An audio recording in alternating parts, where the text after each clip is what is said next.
तो कहानी की शुरुआत होती है और हमें महाराज डोलेन को दिखाया जाता है। वो पिता बनने वाले थे, इसलिए वो काफी खुश थे। जल्द ही वो दिन भी आ जाता है जब उनकी बीवी बच्चे को जन्म देती हैं। वैसे तो महाराज काफी खुश थे, लेकिन जब उन्हें मालूम चलता है कि बच्चे का रंग तो ग्रीन है तो वो बहुत नाराज हो जाते हैं। वो समझ चुके थे कि उनके घर में एक राक्षस ने जन्म ले लिया है। वो बहुत गुस्सा हो जाते हैं और वो उस बच्चे को अपने से दूर कर देते हैं, जिसके बाद डोल्सी उस बच्चे को लेकर के चली जाती है और उसकी देखभाल करती है। उस बच्ची का नाम रख दिया जाता है एल्फबा। धीरे धीरे वो बड़ी होती है और इस बीच महाराज के घर एक और बेटी का जन्म होता है जिसका नाम था नेसा। तो इस तरीके से दोस्तों अल्फबा को एक बहन मिल जाती है। ये दोनों बहनें आपस में खेलते थे क्योंकि कोई भी बच्चा इनके करीब नहीं आता था। बात ऐसी है कि महाराज को दो बेटी होती तो है, लेकिन दोनों में कुछ कमियां रह जाती है। जैसे कि एल्फबा ग्रीन होने की वजह से बच्चे उससे डरते थे और उससे दूर रहते थे, और वहीं जो नेसा थी उसके पैर में कोई समस्या होने की वजह से वो चल फिर नहीं सकती थी। तो इसी वजह से बच्चे इनसे दूर रहते थे। कुछ बच्चे आकर के जब इन दोनों का मजाक उड़ा रहे थे तो एल्फबा को बहुत बुरा लगता है। इन बच्चों को शांत कराने के लिए एल्फबा अपनी पावर का इस्तेमाल करती है। अपनी पावर से वो इन बच्चों को चोट पहुंचाती है और इन्हें दूर भगा देती है। यहाँ दोस्तों हमें यह भी मालूम चलता है कि एल्फबा के पास पावर है। जब नेसा रोने लगती है तो महाराज भाग करके उसके पास जाते हैं और उसे अपने साथ लेकर के चले जाते हैं। वहीं पर एल्फबा भी थी, लेकिन वो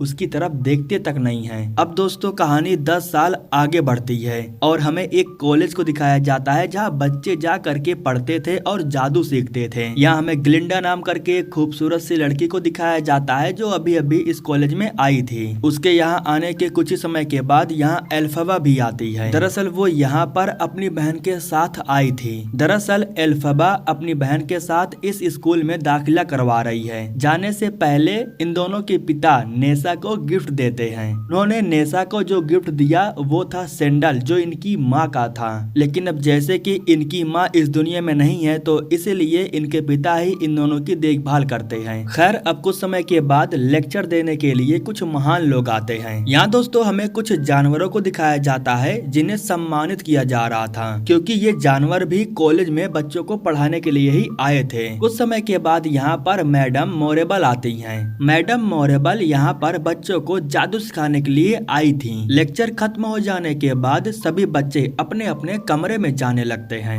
एल्फबा अपनी बहन को लेकर के अपने साथ कमरे में जा रही थी, लेकिन यहाँ पर एक लड़की थी जो नेसा को अपने साथ लेकर के जाने लगती है। हालांकि एल्फबा उसे रोकने की पूरी कोशिश कर रही थी, लेकिन वो रुक नहीं रही थी। इसी वजह से एल्फबा को गुस्सा आ जाता है और वो अपनी पावर का इस्तेमाल कर लेती है। वैसे ये अनजाने में और गलती से हुआ, लेकिन फिर भी इन सब को देख करके सभी बच्चे बहुत डर जाते हैं। एल्फबा सिर्फ अपनी बहन को बचाने के लिए ये सब कुछ कर रही थी।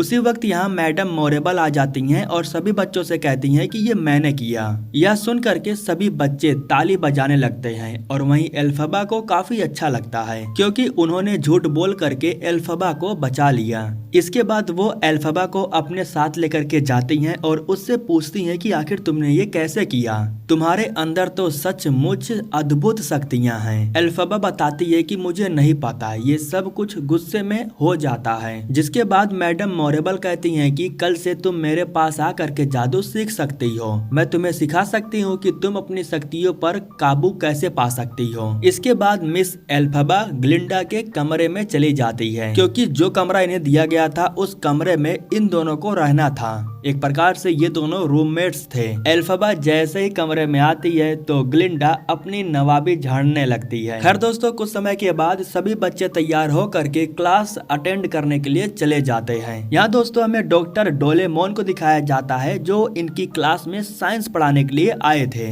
वैसे तो वो साइंस काफी अच्छा पढ़ाते हैं, लेकिन कुछ बच्चे ऐसे हैं जो उनसे पढ़ना नहीं चाहते हैं। मतलब कि कुछ बच्चों के मन में ऐसा है कि वो नहीं चाहते हैं कि कोई जानवर आकर के उन्हें पढ़ाए। इसी वजह से कुछ शैतान बच्चे बोर्ड पर कुछ गलत शब्द लिख दिए थे, जिसको पढ़ करके कुछ बच्चे हैरान होते हैं और वहीं डोरेमोन को काफी बुरा लगता है। उन्हें इतना बुरा लगता है कि वो सभी बच्चों को क्लास छोड़ करके जाने के लिए बोलते हैं। क्लास के सभी बच्चे चले जाते हैं, लेकिन एल्फबा उनके पास रुक जाती है। फिर वो एल्फबा से कहते हैं कि तुम्हें भी अपने दोस्तों के साथ बाहर चले जाना चाहिए था।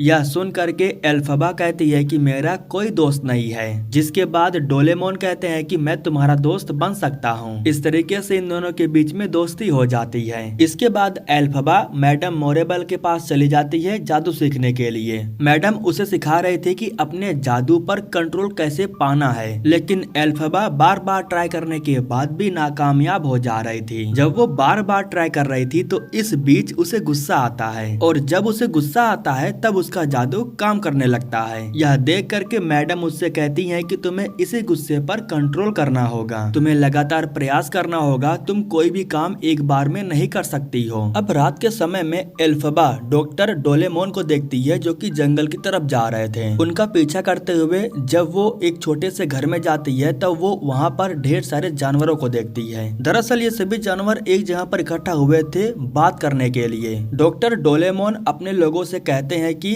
हमारे बहुत से जानवर गायब हो रहे हैं, इंसान नहीं चाहते हैं कि हम जानवर यहाँ पर रहें, वो हमें दूर भेजना चाहते हैं। इसी वजह से जानवरों को इकट्ठा करके हमें एक मीटिंग करनी होगी। अगर हमने कुछ नहीं किया तो काफी देर हो जाएगी। ठीक उसी वक्त सभी जानवर एल्फबा को देख लेते हैं, जिसके बाद डॉक्टर डोरेमोन एल्फबा को अंदर बुलाते हैं। एल्फबा उनसे पूछती है कि क्या ये सच है, क्या वो तुम्हें यहाँ से भगाना चाहते हैं? तो डॉक्टर डोरेमोन कहते हैं कि हाँ, वो हमारे हक को छीनना चाहते हैं। खैर दोस्तों, अब अगले दिन सुबह में हमें कॉलेज में एक फिएरो नाम करके इंसान को दिखाया जाता है, जो कि काफी हैंडसम था, तो इसलिए ग्लिंडा उसके पास आ करके उस पर लाइन मारने लगती है। ग्लिंडा उसे बताती है कि आज रात हमारे कॉलेज में एक समारोह होने वाला है, अगर तुम चाहो तो मेरे साथ डांस कर सकते हो। अब इसके बाद रात के समय में हमें उस समारोह को दिखाया जाता है जहाँ सभी लोग इकट्ठा हुए थे। यहाँ पर इंसान और जानवर दोनों थे और दोनों काफी इंजॉय कर रहे थे।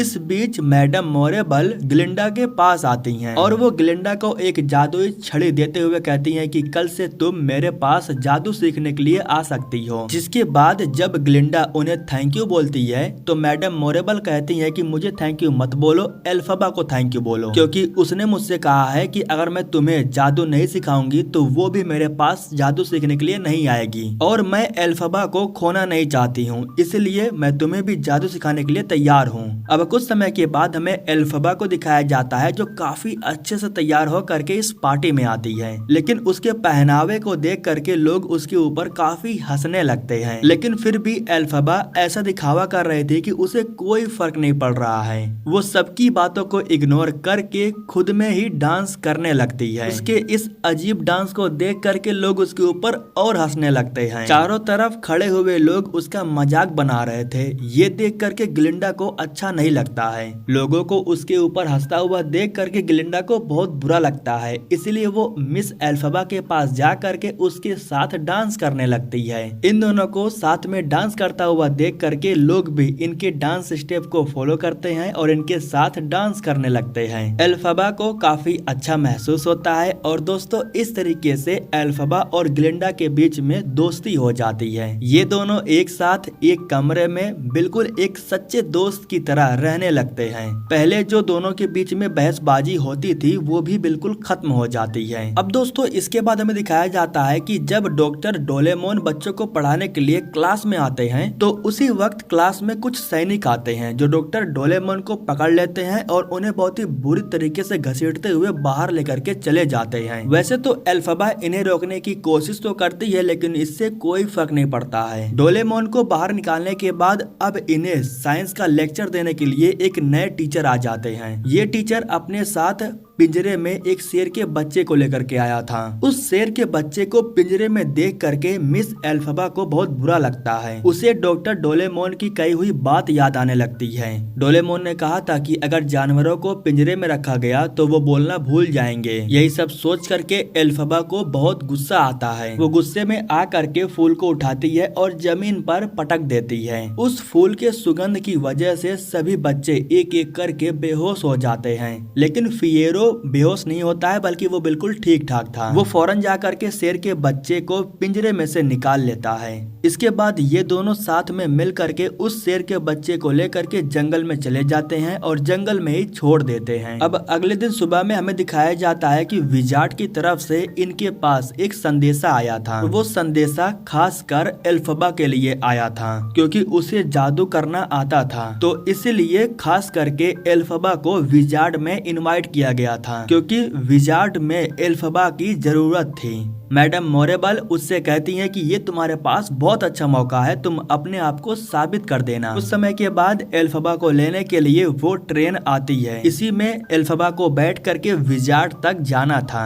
जाने से पहले ग्लिंडा उससे कहती है कि अब मैं तुम्हारे पास नहीं रहूंगी, इसलिए अब तुम्हें खुद अपना ख्याल रखना होगा। इसके बाद एल्फबा जब ट्रेन में बैठ करके जाने लगती है तब ग्लिंडा को लेटर के बारे में याद आता है। वो लेटर दे करके एल्फबा से कहती है कि इसे विजार्ड में पहुंचा देना। लेकिन जब एल्फबा लेटर को पढ़ती है तब वो ग्लिंडा से कहती है कि अगर तुम मेरे साथ आना चाहती हो तो आ सकती हो। अब ग्लिंडा को तो वैसे भी जाने का मन था, इसलिए वो उसके एक बार पे कहने पर ही मान जाती है। छोटे से सफर को तय करने के बाद कुछ ही समय में ये लोग विजार्ड आकर के पहुंच जाते हैं। यहाँ पर इनका धूमधाम से स्वागत किया जाता है। ये दोनों जैसे ही दरबार के अंदर जाती हैं तो इनके सामने एक बंदर आता है। यहाँ पर हम ढेर सारे बंदरों को देखते हैं जो कि एक प्रकार से सैनिक का काम करते हैं। अब वो बंदर इन दोनों को लेकर के अंदर जाता है। अंदर जाते ही इन दोनों की मुलाकात यो ओजनेस से होती है जो कि जादू करने में काफी माहिर हैं, ऐसा इन दोनों को बताया गया है। यहाँ वो